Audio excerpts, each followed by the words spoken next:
بسم اللہ الرحمن الرحیم۔ السلام علیکم ورحمۃ اللہ۔ امید کرتے ہیں آپ سب خیریت سے ہوں گے۔ اللہ تعالیٰ آپ سب کو خوش رکھے، آپ سب کی تمام پریشانیاں دور فرمائے۔ میرے لیے بھی دعا کیجیے۔ آج کی ہماری جو کہانی ہے، سستا گھر اور شیطانی طاقتیں، ایک شاندار آفر۔ کراچی کے شور و غل سے تنگ آ کر وقاص نے اپنی بیوی سائرہ اور 2 بچوں کے ساتھ شہر کے نواحی علاقے میں منتقل ہونے کا فیصلہ کیا۔ ان کی مالی حالت اتنی اچھی نہ تھی کہ کوئی بڑا بنگلہ خرید سکتے، اس لیے وہ ایک سستے مگر مناسب مکان کی تلاش میں تھے۔ ایک دن آن لائن اشتہارات کی تلاش کے دوران وقاص کو ایک شاندار آفر ملی۔ 3 کمروں کا وسیع و عریض مکان، بڑی چھت، ایک باغیچہ، اور یہ سب صرف 15 لاکھ روپے میں۔ وقاص کو یقین نہیں آیا۔ اس نے فوراً نمبر ملایا۔ دوسری جانب سے ایک بوڑھی آواز نے نرمی سے جواب دیا، جی ہاں، گھر بالکل اصل ہے، تھوڑا پرانا ہے مگر قابل رہائش ہے۔ کوئی مسئلہ تو نہیں؟ وقاص نے جھجکتے ہوئے پوچھا۔ بس پرانی جگہ ہے بیٹا، لوگ ڈر کے مارے نہیں آتے، تم اگر ہمت والے ہو تو آ کر دیکھ لو۔ وقاص اور سائرہ نے اگلے دن گھر دیکھنے کا فیصلہ کیا۔ گھر سچ میں خوبصورت تھا۔ لمبے درخت، خاموش گلی، کھڑکیوں پر جالیاں اور ایک پرانی مگر مضبوط دیوار، مگر اس پورے علاقے میں صرف یہی گھر آباد دکھائی دیتا تھا، باقی مکان سنسان اور ٹوٹ پھوٹ کا شکار تھے۔ سائرہ کو کچھ عجیب سا احساس ہوا۔ اس نے وقاص کا بازو پکڑتے ہوئے کہا، یہاں کچھ ٹھیک نہیں لگ رہا، کچھ عجیب سی خاموشی ہے۔ وقاص نے اس کی بات ہنسی میں اڑا دی، یہ سب وہم ہے، ہمیں سستا گھر مل رہا ہے تو کچھ چیزیں برداشت کرنا ہوں گی۔ انہوں نے وہی دن سودا طے کر کے مکان خرید لیا۔ پہلی رات ہی کچھ عجیب ہوا۔ وقاص کی چھوٹی بیٹی علیشہ رات کو چیخی، وہ چھت پر کوئی ہے، مجھے گھور رہا ہے۔ وقاص اوپر گیا مگر وہاں کچھ نہیں تھا۔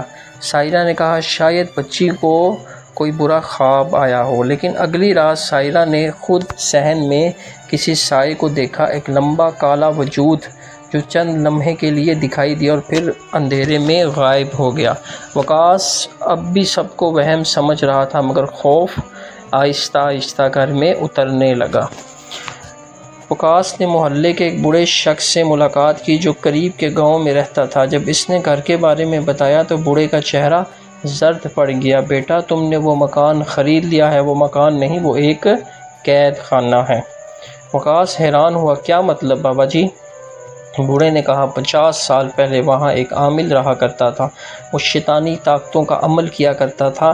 آخر ایک رات وہ سب پر قابو پانے میں ناکام ہوا اور خود بھی مر گیا، مگر اس کی طاقتیں وہیں قید ہو گئی۔ تب سے جو بھی وہاں گیا ہے یا تو پاگل ہو گیا یا لاپتہ ہو گیا۔ وقاص کے ہاتھ کانپنے لگے۔ اسی رات سائرہ کو نیند میں سانس لینے میں دشواری ہوئی، ایسا لگ رہا تھا جیسے کوئی اس کا گلا دبا رہا ہو۔ وقاص نے جگا کر اس کی جان بچائی، لیکن سائرہ کی آنکھوں میں ایک خوفناک وحشت تھی۔ وہ میرے اوپر آ گیا تھا، اس کی آنکھیں سرخ تھی، وہ کچھ پڑھ رہا تھا، مجھے اپنے ساتھ لے جانا چاہتا تھا۔ اگلے دن بچوں کے کمرے کی دیوار پر خون سے کچھ لکھا تھا، یہ میرا گھر ہے، نکل جاؤ یہاں سے۔ وقاص کو اب یقین ہو چکا تھا کہ یہ محض وہم نہیں، حقیقت ہے۔ وقاص ایک معروف عامل بابا کے پاس گیا جن کا نام بابا نعمت شاہ تھا۔ انہوں نے وقاص کو غور سے دیکھا اور کہا، تمہارا گھر ایک بند دروازہ ہے جو دوبارہ کھول دیا گیا ہے، کیا ہم بچ سکتے ہیں؟ وقاص کی آواز لرز رہی تھی۔ بابا نعمت شاہ نے اسے تعویذ دی اور کہا، تمہیں سورہ بقرہ روزانہ پڑھنی ہوگی رات کے وقت، مگر یاد رکھو اگر وہ قوت جاگ گئی تو پھر نہ تعویذ کام آئیں گے نہ دعا۔ اسی رات وقاص، سائرہ اور بچے ایک کمرے میں بند تھے، چاروں طرف تعویذ لٹکائے گئے تھے، اور آدھی رات میں گھر کی کھڑکیاں دروازے بجنے لگے، قدموں کی آواز آئی اور خوف سناٹے، عجیب قسم کی دہشت طاری ہو گئی۔ سائرہ نے بچوں کو سینے سے لگا رکھا تھا، پھر دروازہ خود بخود کھلا اور ایک لمبی کالی شبی اندر آئی، اس کی آنکھیں جیسے آگ کا اندھارا ہو۔ تم نے دروازہ کھول دیا ہے، واپس نہیں جا سکتے۔ وقاص نے سورہ بقرہ پڑھنے شروع کر دی۔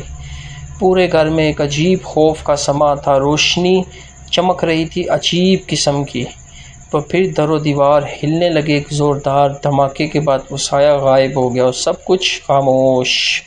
صبح بابا نے احمد شاہ گھر آئے اور کہا تم نے ہمت دکھائی ہے مگر یہ ختم نہیں ہوا، وہ اب تمہارے پیچھے نہیں ہے مگر ہمیشہ یہ گھر اس کا قید خانہ رہے گا۔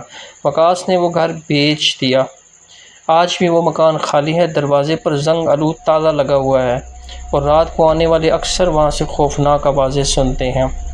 یہ کہانی ہمیں سکھاتی ہے کہ ہر سستی چیز فائدہ مند نہیں ہوتی، بعض اوقات ایک سستا سودا زندگی کا سب سے مہنگا فیصلہ بن سکتا ہے، اس لیے ہمیشہ محتاط رہیں۔ شکریہ۔